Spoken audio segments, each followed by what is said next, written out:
looking at your budget, to me it's scary low. I'm wondering how much really time you spent on that. In one part of it, I don't even see anything in there for the cost of the property.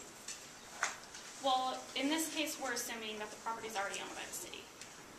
So the bulk of this is coming from the building materials, in which each of these shipping containers only costs between $1,000 and $1,500 on average, or excuse me, $1,500 to $2,000. So we basically doubled that cost to account for the shipping and moving of them here. Did you talk to CCDC? We didn't.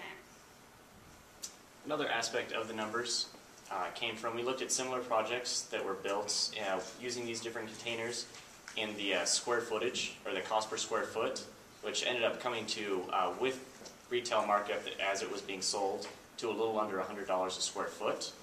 And we talked to one of the local architects in the area, Miss Elizabeth Cooper, and she informed us that on these retail commercial spaces, usually markup is around about 50%. So we narrowed that down a little bit to try to get a good estimate of, including shipping, including the construction, the labor, everything that's added into it, about how much it would cost for this. You've skipped over one little thing that I'd like to know more about. You had the Boise Rescue Mission up there, which is not too far away from this site. How do you envision that interacting with the space and the community? Well, like the greenhouse, we're going to, we would like to see the botany and horticultural department here at BSU to run the whole thing. And they'll provide plenty of fruits, vegetables, flowers, other organic commodities. And all the surplus of food would go directly to the food bank and the soup kitchens and rescue mission.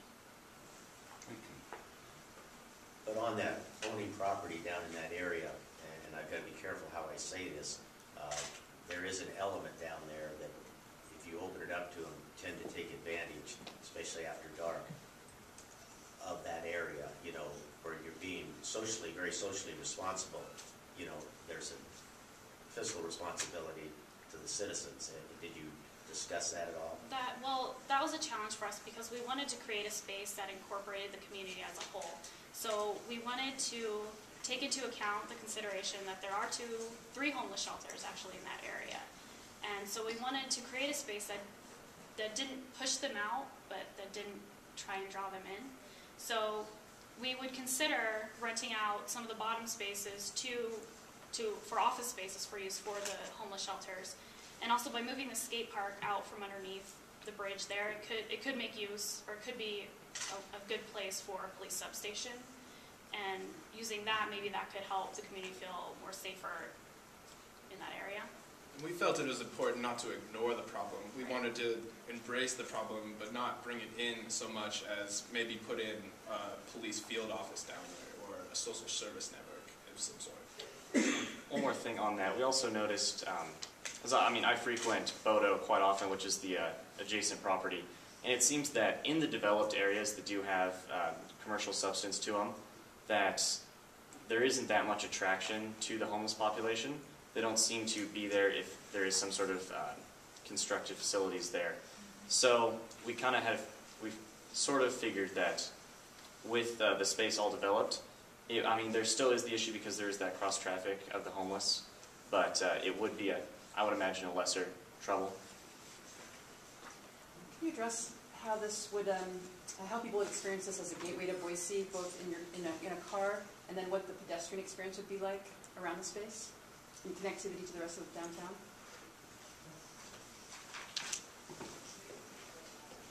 So here, Front Street Myrtle, going to the I-184 freeway system. So you have this little white line, right? That is the mural for Boise's history and culture. From this side, you would be able to see it.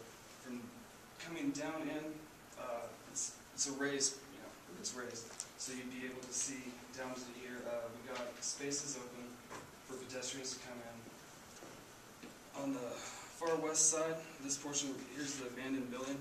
But this is actually pretty large. You can see quite a bit of area if you're traveling anywhere up. So, and Also, these buildings aren't that tall, so there's space. There's also these bridges right here, so people would be able to see people going across and everything, and it'd be aesthetically pleasing. It's also safe because pedestrians can safely walk over the road and walk around it.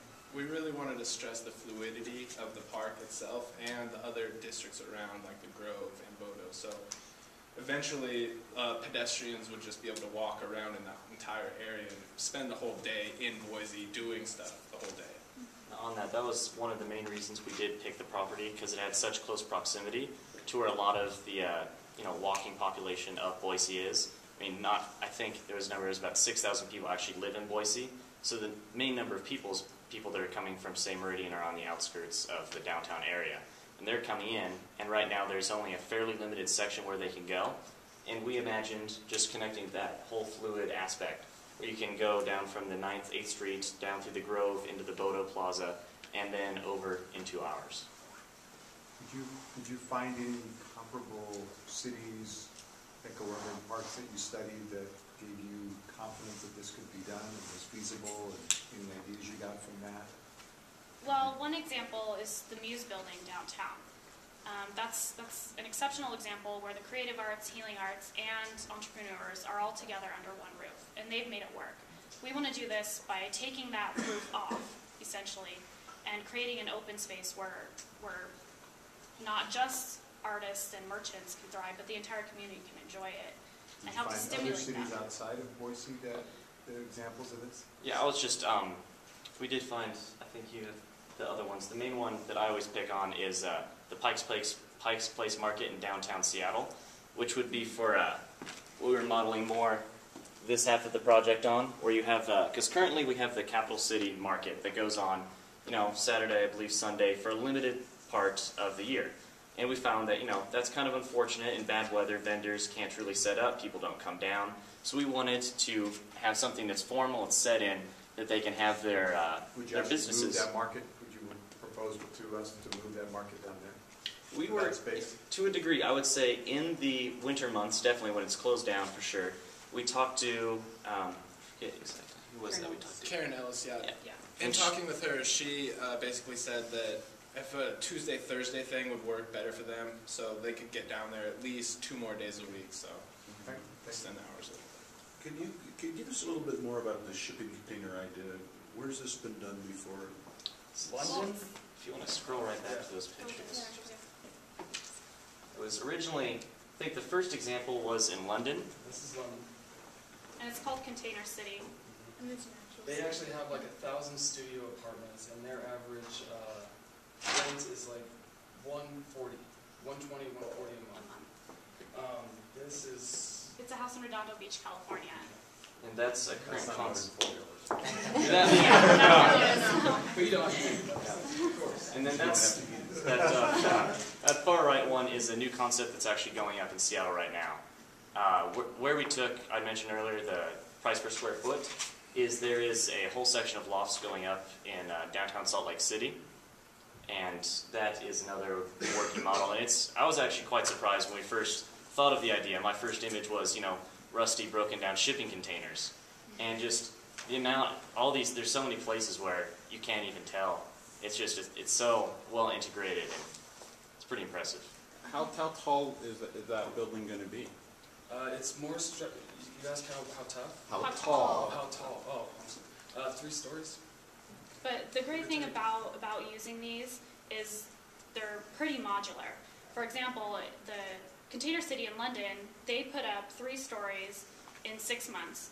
And then 6 months after it was completed, they decided, well, we want 2 more stories.